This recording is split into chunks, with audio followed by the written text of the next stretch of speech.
امت مسلمہ ظاہری معاملات میں الجھ کر دین کی اصل رخ سے دور ہو گئی۔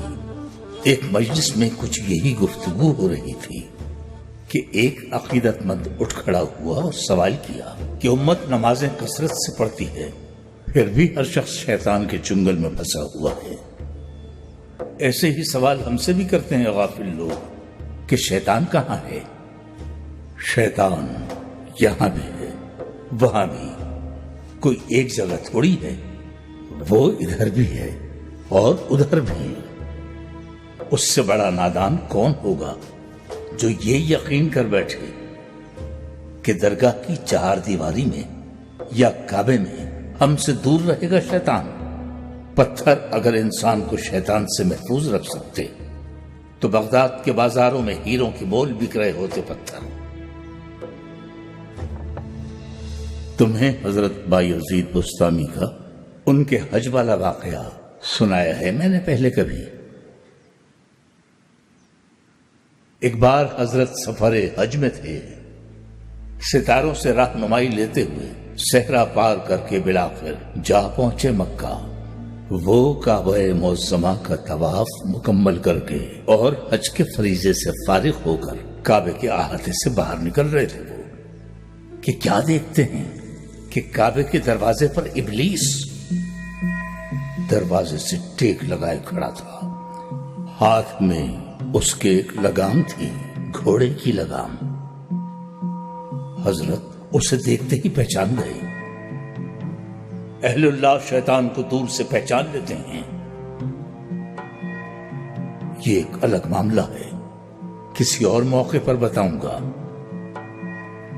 تو بایزید بستامی نے اسے دیکھتے ہی پہچان لیا، ششدر رہ گئے۔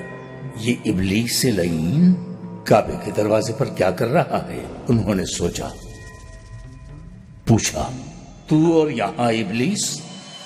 شیطان نے ہاتھ میں تھامی ہوئی گھوڑے کی لگام انہیں دکھاتے ہوئے کہا، میرے بہت سے بندے یہاں طواف میں مشغول ہیں، ان کی واپسی کا انتظار کر رہا ہوں، آئیں گے تو یہ لگام انہیں ڈالوں گا اور ان پر سواری کرتا ہوا جاؤں گا۔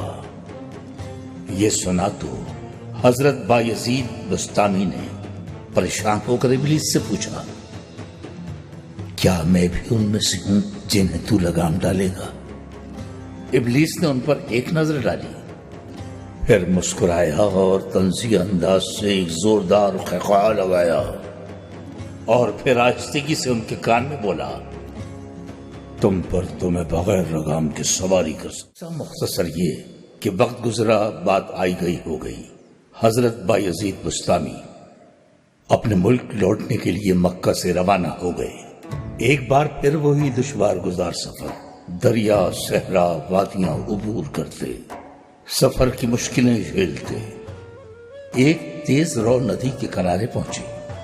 انہوں نے اپنا لباس اوپر چڑھایا اور ندی پار کرنے والے ہی تھے کہ اچانک ان کی نظر پڑی۔ ندی کے کنارے ایک درخت کے نیچے ایک بہت ہی بوڑھے اور نابینا، گز بھر لمبی داڑھی والے بزرگ بیٹھے ہیں۔ وہ بزرگ کے پاس گئے، حال احوال دریافت کیا۔ بزرگ بولے، بینائی سے محروم ہوں فرزند، حج کر کے لوٹا ہوں اور پریشان بیٹھا ہوا ہوں۔ میں بوڑھا نابینا اس حالت میں ندی کیسے پار کروں؟ حضرت بایزید بستامی کا دل بھر آیا۔ انہوں نے ایک دم سے اس بزرگ کو اٹھا کر اپنے کندھوں پر بٹھا لیا اور پانی میں اتر گئے۔ پانی کا بہاؤ خاصا تیز تھا۔ بہرحال کسی طرح وہ ندی پار کر رہے تھے، لیکن ابھی عین درمیان ہی میں پہنچے تھے کہ بزرگ نے جھک کر حضرت کے کان میں سرگوشی کی، کہا تھا نا تم سے کہ تم پر تو بغیر لگام کے سواری کر سکتا ہوں، تو پھر شیطان کہاں ہوا؟ پھر شیطان کو تلاش کرنے نکلو تو یہاں بھی ملے گا، وہاں بھی ملے گا۔ اس زوم میں مت رہنا کہ بچ جاؤ گے اس سے۔ بغیر لگام کے سواری کر سکتا ہے، ہم جیسوں کی کیا اوقات ہے؟ جب حضرت بایزید بستامی نہ محفوظ رہ سکے اس سے، بات صرف اتنی سی ہے کہ یہ یہاں اور وہاں انسان کے اندر ہی ہیں۔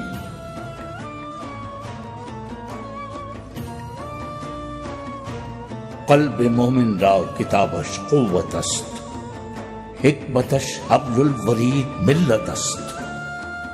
بولو، سمجھ آئے معنی اس کے؟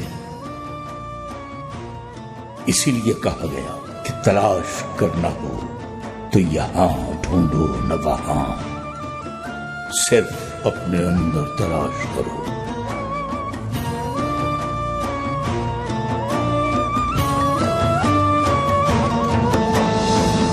وہی یہاں بھی ہے اور وہاں